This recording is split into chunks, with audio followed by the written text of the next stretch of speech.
ڕۆژی یەکەم پێشکەشکردنی سیمینارێک لەسەر پاراستنی ژینگە. ڕۆژی دووەم هەڵمەتی پاکردنەوەی قوتابخانەکەمان لەلایەن مامۆستایان و قوتابیانەوە.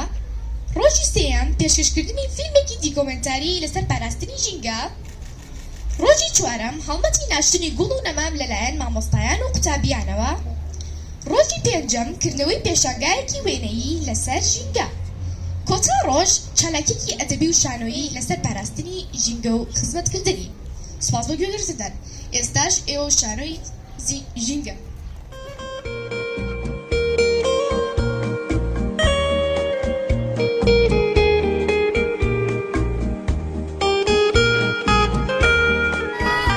بەخێر بێن سەر چاوماتم دیارە قوتابخانەی هەورامان هەست بە بەشداریمان کردووە لە چالاکی هەفتەی ژینگە. چالاکی هەفتەی ژینگە لە 6 ڕۆژ پێک هاتووە.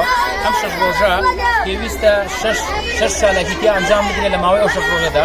ڕۆژی یەکەم هەستاین بە پێشکەشکردنی سیمینارێک سەبارەت بە ژینگە. لەم سیمینارەیە قوتابیانمان لێ ئاگادارکردنەوە کە ژینگەی وڵاتەکەمان چۆن چی بەرامبەر کراوە، ئێمە چی بکەین بۆ چاکاری لە بەرامبەر بۆ پیسبوونی ژینگە و ئاو و هەوای قوتابخانەکەمان و زائیدەن ژینگەی هەموو کوردستان. لە ڕۆژی دووەمە هەستاین بە پێشکەشکردنی چالاکیەک کە قوتابیان خۆیان بەشداریان کردبوو بە چەند وێنەیەک بۆ گۆڕینی باشکردنی ژینگە. و پاشان لە ڕۆژی سێمیشە هەستاین بە دابینکردنی ڕێژەیەکی زۆر نەمان بۆ سەوزکردنی قوتابخانەکەمان و چواردەوری قوتابخانەکەمان. کۆتا ڕۆژی چالاکیەکەمان هەستاین بەوەی کە بەڕێوەبەری تەربیەی ڕۆژهەڵات و مشریفی ئیداری کاژێڕی قوتابخانەکەمان هەستا بە بەشداریکردنی لەو کار و چالاکیانەی کە لە مەسافەی ئەم 6 ڕۆژەدا ئەنجاماندا.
دوتیارێکی کوردستان دۆستی بەردەوامی ژینگە هاوکاری ژینگە پارێزان.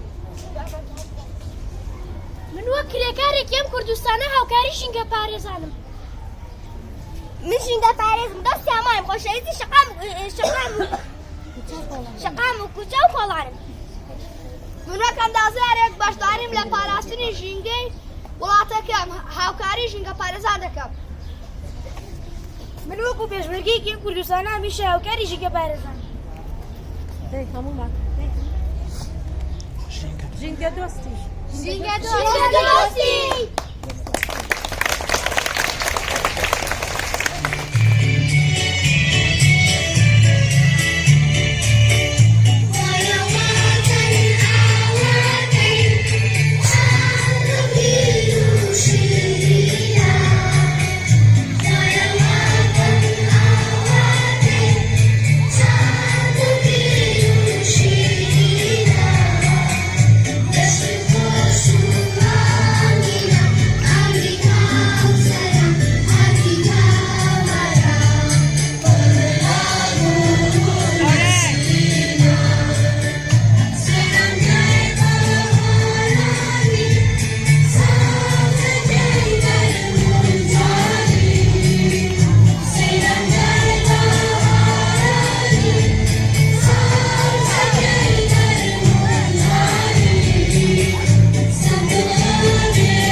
streets are so dirty because of trash bags all over the streets and the streets smell disgusting. So thank you for listening. Hello everyone, I'm going to tell you some important points about the environment. Number 1, we have to not throw away rubbish bags in the picnics. Number 2, stopping people from cutting down the trees. Number 3, do not throw away the food we ate to the water. Number 4, we should stop water the plants everywhere we see. Number 5, if our environment will get dirty, we won't be able to live. Number 6, we should treat the parks really grateful.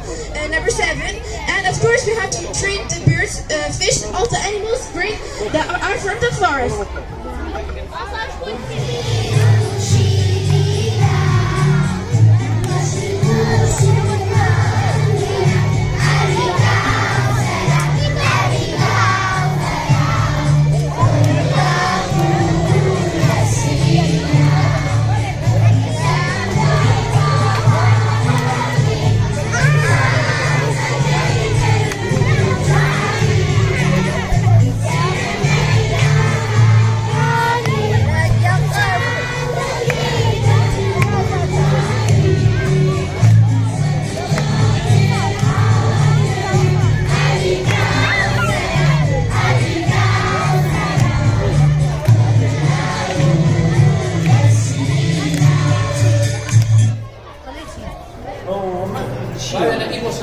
چییە ئەمە؟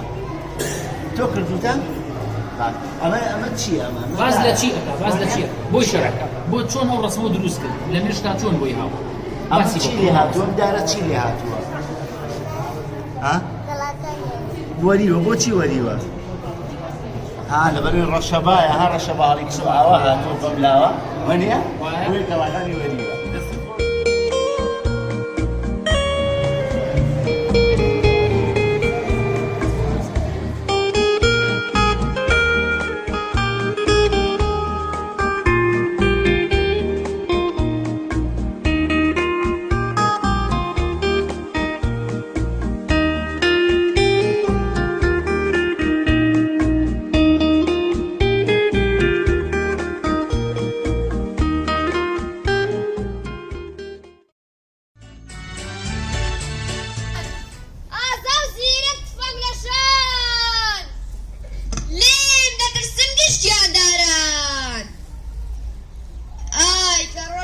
گەرمە باکەمێن پشوو بە ئەرێەوە بەڕاست بۆی جنابینم